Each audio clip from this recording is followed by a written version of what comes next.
presidente da Assembleia participa das comemorações dos 80 anos do Tribunal de Impostos e Taxas de São Paulo. Dá àquele que foi autuado, considerado infrator fiscal, a possibilidade de contestar administrativamente um auto que muitas vezes pode ter sido abusivo. Eleitos presidente e relator da CPI, que vai investigar serviços de telefonia, internet e TV a cabo. Parada LGBT transforma a Avenida Paulista numa festa colorida e sem preconceito. Agora, no Jornal da Assembleia.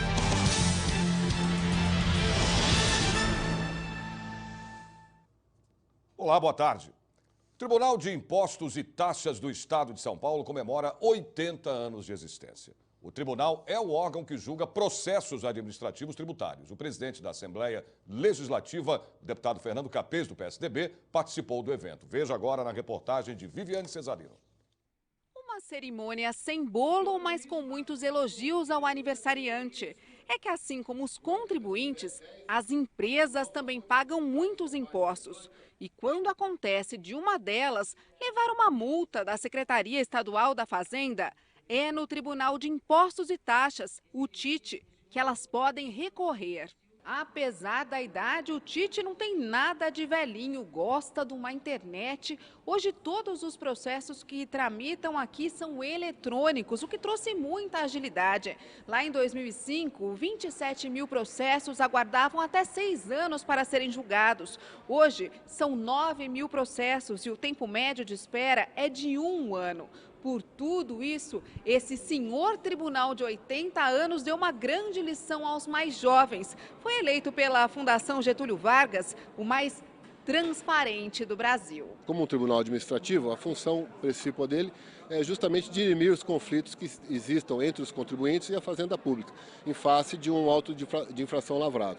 Então, é um espaço onde se procura fazer o acertamento desses autos de infrações. E ele dá àquele que foi autuado, considerado infrator fiscal, a possibilidade de contestar administrativamente um auto que muitas vezes pode ter sido abusivo. É um processo todo eletrônico, transparente, eu acredito que é um modelo a ser implantado em todo o país. Milhares de contribuintes correram logo cedo ao computador para saber se estavam no primeiro lote de restituição do Imposto de Renda 2015 e nos lotes residuais para quem caiu na malha fina em anos anteriores. Mas a prioridade é para contribuintes idosos ou que tenham algum tipo de deficiência física. Ao todo, serão pagos 2,360 bilhões de reais a quase 1,5 milhão de contribuintes. Quem estiver na lista da Receita Federal vai ter o dinheiro depositado no dia 15 de junho. Para você conferir, saber se você está na lista, é só acessar a página da Receita na internet. Anote aí, é o www.receita.fazenda.gov.br e boa sorte. O deputado Orlando Morando, do PSDB, foi eleito presidente da CPI das Telecomunicações. O relator também já foi definido, é o deputado Roberto Moraes, do PPS. A comissão foi reinstalada aqui para investigar os serviços de telefonia, internet e também TV a cabo em todo o estado. Os deputados elegeram Orlando Morando, do PSDB, para presidente da CPI. Ele também comandava os trabalhos na comissão que investigou a telefonia móvel. O deputado Roberto Moraes, do PPS, será o relator. As informações colhidas na legislatura anterior, que ouviu órgãos de defesa do consumidor, serão aproveitadas. Mas novas sugestões surgiram, como a análise do Plano Nacional de Banda Larga e também a questão dos grampos telefônicos, autorizados pela Justiça, mas nem sempre liberados pelas empresas e que atrasam as investigações policiais. A Assembleia Legislativa é o segundo maior parlamento da América Latina. O primeiro é o Congresso Nacional Brasileiro, o segundo é a Assembleia Legislativa da América Latina e tem que ser respeitado como tal. Nós estamos aqui não para brincar e sim para apresentar trabalho. Esses presidentes aqui terão responsabilidade de nos responder efetivamente a quantas andam, quais são os investimentos, a que custo, quanto nós pagamos por esse serviço e apresentar aí a possibilidade de melhoramentos nesse segmento tão importante que é o segmento de comunicações. Uma das primeiras medidas da CPI será a convocação dos presidentes das operadoras de telefonia móvel. Na legislatura passada, o presidente da Vivo foi convocado, mas não apareceu aqui na Assembleia Legislativa. De acordo com os deputados, quem fizer o mesmo agora será buscado à força pela polícia. Eu tenho certeza que muita coisa que nós não tivemos tempo de apurar, e principalmente a falta de respeito dos presidentes das operadoras. O próprio delegado Olim colocou aqui a dificuldade que a Polícia Civil tem de conseguir um grampo telefônico, mas eles não respeitam deputados, delegados de polícia, promotoria. Imagina a população que tem difícil acesso a eles. É humilhante a maneira que eles trabalham, é humilhante o preço pago pela telefonia. Por se tratarem de concessões, eles são obrigados a vir depor quando convocados, não é nenhuma gentileza. Nós vamos exigir a presença. Se isso não for feito através de um entendimento pacífico, nós iremos usar legalmente o que nos compete, a condução coercitiva das pessoas convocadas para vir à CPI. Eu espero de não precisar utilizar. Vivemos num país democrático que as pessoas devem satisfações à sociedade, principalmente uma sociedade que paga pelo serviço, que é a telefonia. Nós esperamos que isso ocorra dentro de uma normalidade. Se não ocorrer, usaremos as prerrogativas legais que compete à Comissão Parlamentar de Inquérito. Começou às 10 da manhã e vai até às 8 da noite a solenidade do Conselho Regional de Corretores de Imóveis aqui na Assembleia. É no auditório Franco Montoro. A iniciativa é do deputado Caio França, do PSB. E vai até a 1 da tarde o encontro que discute a situação de alunos e professores da USP Leste. É no plenário Dom Pedro I e a coordenação é do deputado Carlos Gianazzi, do PSOL. Vamos saber agora da previsão do tempo. Tarde de muito sol, nada de chuva para a região metropolitana de São Paulo hoje. A máxima prevista é de 26 graus. Em Campinas, tempo bom, máxima de 25 graus. Em São José dos Campos, sol aparece entre nuvens. A temperatura se eleva, a máxima chega aos 28 graus. Em Sorocaba, uma segunda-feira de sol, a máxima é de 25 graus. Em Ribeirão Preto, sol também brilha forte, a máxima chega aos 28 graus. Você vai ver a seguir, deputados Wellington Moura, do PRB, e Hélio Nishimoto, do PSDB, foram eleitos presidente e vice da Comissão de Assuntos Desportivos da Assembleia. Você vai ver depois do intervalo.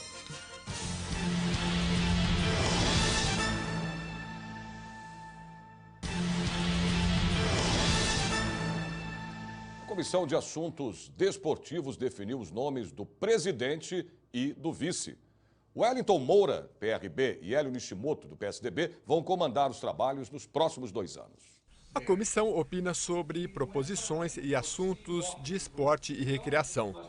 Eleito por unanimidade, o deputado Wellington Moura, do PRB, disse que espera dar atenção a todas as modalidades esportivas sem distinção. A gente pretende nessa legislatura fazer com que o esporte cresça aqui em São Paulo. A gente deseja, mais do que tudo, fazer com que não só o futebol, como todas as áreas, precisa-se o esporte aumentar, precisa-se o esporte desenvolver. E a gente pretende, então, fazer com que, através desses 2 anos de mandato aí na Comissão Desportiva, fazer com que, através dos deputados, através dos projetos que eles possam levar até a gente possa fazer um bom trabalho. A comissão irá se reunir inicialmente às quartas-feiras, às 2h30 da tarde. O vice-presidente, também eleito por unanimidade, deputado Hélio Nishimoto, do PSDB, disse que espera colocar sua experiência na área esportiva a serviço da comissão. Quero contribuir um pouco mais do que já fiz durante outros anos para que o esporte no estado de São Paulo ele cresça, ele dê oportunidades para as nossas vidas, né? Tanto de crianças como de jovens, adultos e idosos. E o esporte é um grande meio, um grande instrumento para a gente promover as pessoas nas suas várias modalidades e atividades físicas. Então eu quero, de uma forma mais efetiva, contribuir através desse trabalho da Comissão da Assembleia para que a atividade física, esporte, seja mais difundida e bem melhor, talvez conduzido no estado de São Paulo. O Ministério da Educação abriu hoje as inscrições para a edição do meio do ano do Sistema de Seleção Unificada, o SISU. Os alunos interessados têm até o fim da noite da próxima quarta-feira para fazer as inscrições. O SISU é um processo seletivo que usa as notas do Exame Nacional do Ensino Médio, o Enem, para selecionar estudantes para universidades federais e institutos tecnológicos de ensino superior.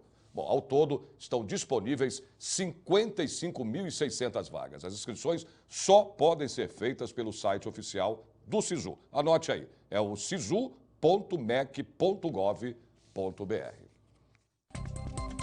Começa às 8 da noite no plenário Juscelino Kubitschek a sessão solene que vai prestar homenagem ao dia 10 de junho, Dia de Portugal. A solicitação é do presidente Fernando Capês, do PSDB. E você pode assistir ao vivo pelo portal da Assembleia na internet. O inverno no Brasil começa no dia 21 de junho, daqui a 13 dias. E nesta época do ano, as doações de sangue costumam cair em até 30%. Os hemocentros vão fazer a campanha Inverno Vermelho para incentivar as doações. Todos os anos, no mês de junho e julho, as doações de sangue caem muito. É um mês de férias, de viagens e de frio também. E pensando nisso, existe uma campanha que chama Junho Vermelho. Eu estou aqui com o Dr. Dante, ele que é coordenador do Hemocentro aqui da Santa Casa, de São Paulo. Doutor, qual que é a importância da doação de sangue? Bom, o sangue serve para tratar algumas situações em alguns pacientes. Ele serve como tratamento de apoio em algumas situações e, às vezes, serve como tratamento. Em hemorragias importantes, você precisa repor isto. Então, diferentes situações médicas necessitam de sangue como medida terapêutica. Então, obviamente, o sangue ainda não é produzido de maneira artificial, então a importância da doação é que alguém precisa ir a um serviço, estender o braço e doar sangue. Quem que pode doar? Eu costumo dizer, via de regra, que todas as pessoas em boas condições de saúde são possíveis candidatos à doação de sangue. Essas pessoas devem se dirigir aos serviços de transfusão, serviços de hemoterapia, e lá vão passar por uma triagem clínica, epidemiológica e laboratorial, para saber se de fato eles estão aptos a doar. Dói, doutor, doar sangue? Eu acho que não, dói a picadinha de agulha. Eu acho que isso não dá para dizer que não tem, você não sinta a picada da agulha, mas é uma coisa absolutamente razoável e suportável frente ao ato altruísta que você está executando. Você está doando uma parte do seu sangue para alguém que você não conhece e que vai precisar disso no tratamento médico. Então, isso é muito mais compensador do que a picadinha que dói um pouquinho só. Uma doação de sangue pode ajudar no tratamento de quantas pessoas? Uma doação de sangue total pode ajudar no tratamento de 3 situações distintas. Doutor, e como que seria uma conscientização, principalmente para o povo brasileiro que não tem esse costume de doar sangue? O que recado o senhor daria para as pessoas de casa? Mais do que uma situação circunstancial de uma época do ano, por exemplo, frio, época de viagem, as pessoas deveriam ter a consciência da importância da doação de sangue. Alguém vai precisar de transfusão. Então, se eu tiver a consciência de que eu vou doar 1 ou 2 vezes por ano, independente se eu tiver um amigo, se estiver existindo uma campanha, isso é o mais importante, a cultura e a conscientização da importância da doação de sangue. E vamos saber como fica a previsão do tempo agora à tarde em mais cidades do interior e também do litoral do estado. Em Santos, sol e calor, a máxima chega aos 32 graus. Em São José do Rio Preto, previsão de tempo parcialmente nublado, a máxima é de 28 graus. Tarde com sol entre nuvens em Mogi das Cruzes, a máxima chega aos 27 graus. Em Piracicaba, tempo nublado, temperatura em elevação, a máxima não passa dos 25 graus. Você vai ver a seguir, a Frente Parlamentar em Defesa da Petrobras já tem apoio de 13 partidos aqui na Assembleia. E a Avenida Paulista é tomada por milhões de vozes contra o preconceito e a discriminação. Voltamos já já.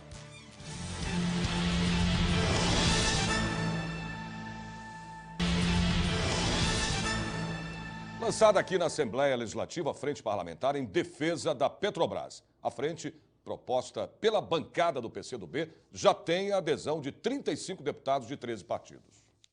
A frente será presidida pela deputada Alice Brandão, do PCdoB. Apoiadora das ações institucionais de combate à corrupção na empresa, ela ressaltou a importância de estabelecer ações e políticas que resguardem o emprego dos trabalhadores. Quem errou vai ter que pagar, né? A justiça está aí para isso, a polícia está aí para dar o seu papel, o Ministério Público. Agora, nós, enquanto cidadãos, que antes de sermos parlamentares somos cidadãos, entendemos que nós temos que separar as coisas.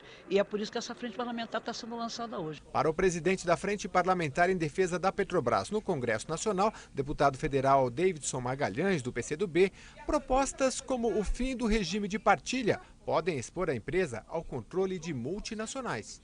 A Petrobras é importante, representa 10% do PIB brasileiro, 17% dos investimentos e tem dado resultados extremamente favoráveis.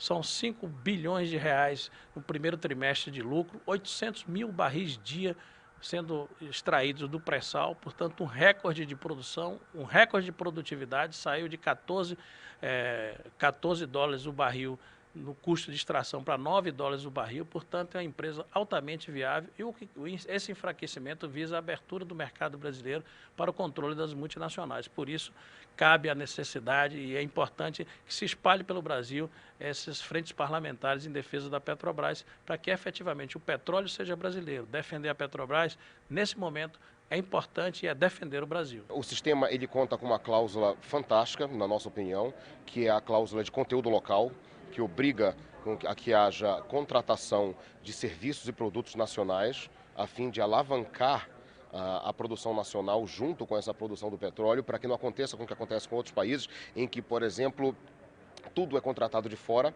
as empresas internacionais entram no país e elas atuam de modo absolutamente desconectado com a realidade social e com a realidade ambiental daquele país. O sistema atual de partilha, ele visa diretamente evitar isso, de modo que aconteça uma integração, de modo que aconteça uma interseção melhor entre os interesses e as necessidades, os interesses nacionais do país, dos interesses soberanos do Brasil. Desde março de 2014, a Petrobras é alvo de investigação de supostos casos de corrupção pela Polícia Federal por meio da Operação Lava Jato, que investiga 39 réus e 23 empresas. A participação do setor de petróleo e gás no Brasil é de cerca de 13% do PIB nacional.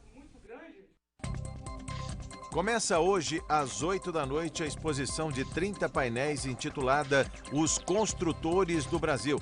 É no Hall Monumental da Assembleia e a solicitação foi feita pelo presidente Fernando Capês, do PSDB.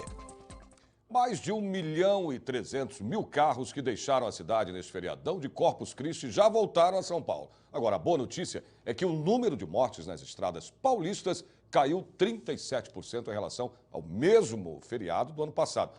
Quem tem agora as informações ao vivo é a repórter Viviane Cesarino. Olá, Viviane, boa tarde para você. Qual o motivo desta queda?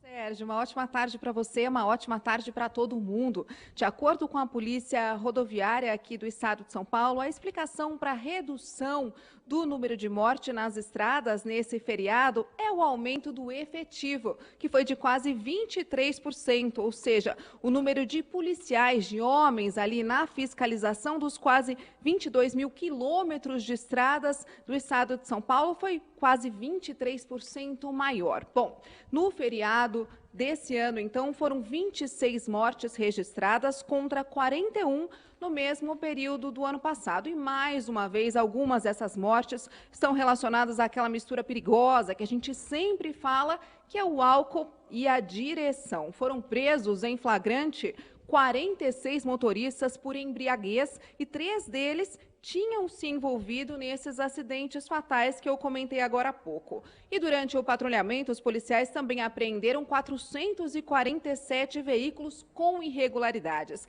Nós estamos aqui na sede da Ecovias, que é a concessionária que administra o sistema Anchieta Imigrantes. E por aqui passaram quase 261 mil veículos sentido litoral. Ontem teve uma grande operação subida que foi implantada e a maioria desses veículos já retornou à capital. Agora, ali no sentido direito da tela, daquela imagem que a gente vê, é a pista que faz essa subida. Os veículos estão subindo aqui sentido a capital e a gente pode ver que o movimento é bem tranquilo, é bem ali no começo da serra.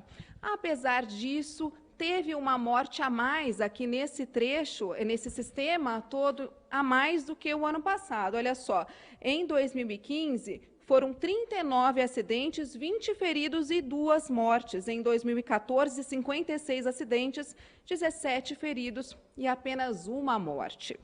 A gente volta com você, Sérgio.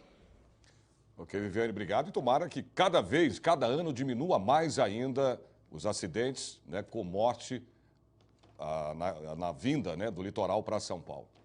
E a polícia fala em 2 milhões, os organizadores falam em 5 milhões. Números à parte, a verdade é que a região da Avenida Paulista foi tomada por uma multidão que participou da 19ª Parada do Orgulho LGBT. A sisuda Avenida Paulista, o centro financeiro da cidade, deu lugar a uma festa colorida, cheia de alegria. E principalmente uma prova de que as diferenças sexuais podem sim conviver juntas com respeito e dignidade.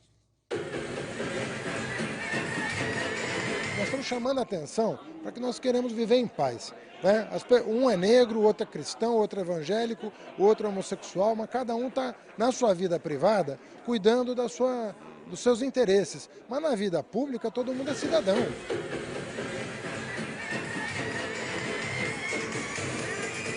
São Paulo é terra da diversidade.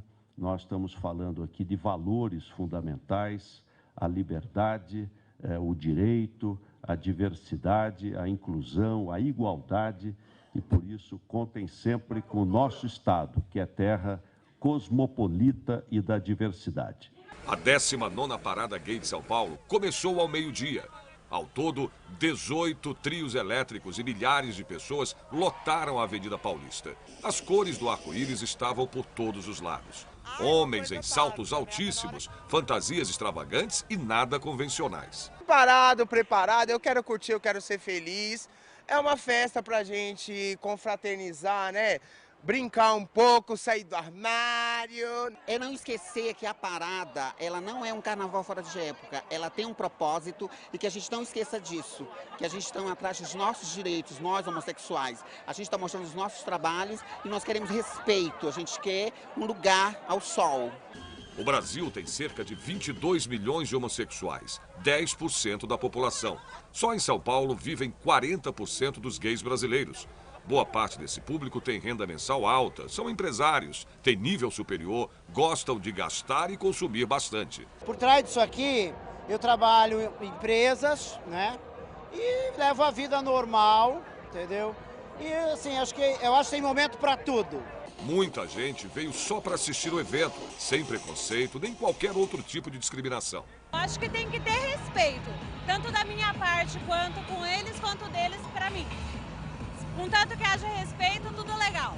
A festa e a alegria dos participantes deste ano vieram com o tema Eu nasci assim, eu cresci assim, vou ser sempre assim, respeitem-me, para reforçar a autoestima de gays, lésbicas, bissexuais, travestis, transgêneros e transexuais, frente a um grande movimento conservador que vem crescendo no país nos últimos anos. Muito bom conseguir firmar esses laços com o poder público, né, e ter o poder público à disposição da comunidade LGBT. Né? Nós não queremos privilégios, mas queremos direitos iguais. A última parada gay movimentou cerca de 200 milhões de reais, número que só perde para o Salão do Automóvel, com 270, e a Fórmula 1, com 240 milhões. Da Avenida Paulista, a parada desce a Rua da Consolação, onde chega ao seu destino final. Saber agora da previsão do tempo em mais cidades do interior paulista. Em Franca, o sol aparece entre nuvens. A máxima é de 24 graus. Em Bauru, tarde com tempo nublado e temperatura em elevação, a máxima é de 26 graus. Em Limeira, uma segunda-feira com tempo encoberto. Os termômetros marcam 27 graus. Em Marília, tempo bom com temperatura em elevação, a máxima chega aos 27 graus. O Jornal da Assembleia de hoje termina aqui. Parabéns à cidade de Arujá, que completa hoje 56 anos de fundação. A partir das 2h30 da tarde, lembrando a você que a TV Assembleia transmite ao vivo os trabalhos parlamentares no plenário Juscelino Kubitschek. Você também pode acompanhar online pelo portal da Assembleia, no www.al.sp.gov.br. Nós voltamos amanhã, a partir do meio-dia. Uma ótima tarde para você.